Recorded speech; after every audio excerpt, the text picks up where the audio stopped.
Sexualidade e HPV. O que isso tem a ver? Hoje você vai descobrir no nosso papo semanal. E falar sobre transmissão do HPV é falar que ele é um vírus sexualmente transmissível, né?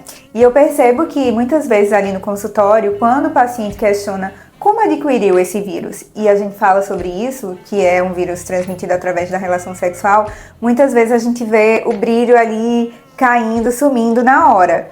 E acho importante a gente falar assim sobre isso, tirar esse estigma de doença sexualmente transmissível, de que o paciente tem que se sentir sujo, inferior, triste, magoado. Muitas vezes se pergunta, fui traído? Querer descobrir o responsável por isso.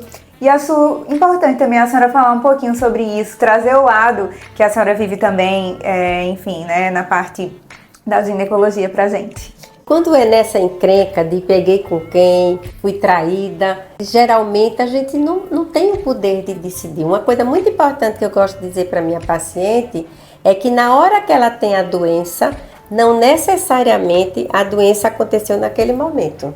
Porque ela pode ter se contaminado com o primeiro ou com o segundo namorado ou com o terceiro, ela ter botado o HPV para dormir, né?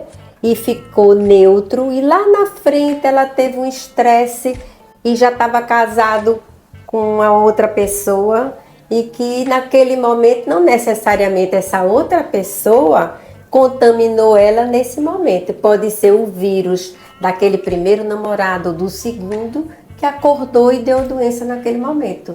Então é muito injusto a gente estar querendo botar culpa em alguém. Primeiro porque a pessoa, ninguém diz, não, eu vou passar um vírus para outra pessoa. Isso a gente tem de entender como sendo uma coisa que acontece e que, graças a Deus, na grande maioria das infecções pelo HPV não tem nada. Mas a gente vai falar, o objetivo principal do nosso encontro é falar quando em 20% pode ter uma doença que precise do médico. Mas 80% das vezes que se contaminam, que se transmitem vírus, a pessoa não vai ter doença. Então, acabar com essa história. E é porque encostou uma mucosa, uma pele na outra. E falar sobre prevenção envolve a vacina, que é importante, que existe a vacina contra o HPV, né? A vacina quadrivalente, até disponibilizada no SUS, a nonavalente também, nos serviços particulares. Mas também existe a prevenção com o preservativo, com a camisinha. E eu queria perguntar à senhora se a camisinha ela protege 100% ou não contra esse vírus. Não, a camisinha é excelente para o HIV, porque o ejaculado fica lá dentro que é que tem o vírus. Mas para o HPV não protege, mas protege parcialmente, porque às vezes aquele homem que usa camisinha sempre, ele pode ter a doença do condiloma, das verrugas, ele pode ter na base do pênis, que ficou descoberto, né? É melhor usar, lógico, quando possível, mas lembrar que a camisinha não protege muito para o HPV. E falar sobre esse assunto também me lembrou um pouco dos pacientes que chegam com lesão no canal anal e que nunca tiveram relação anal.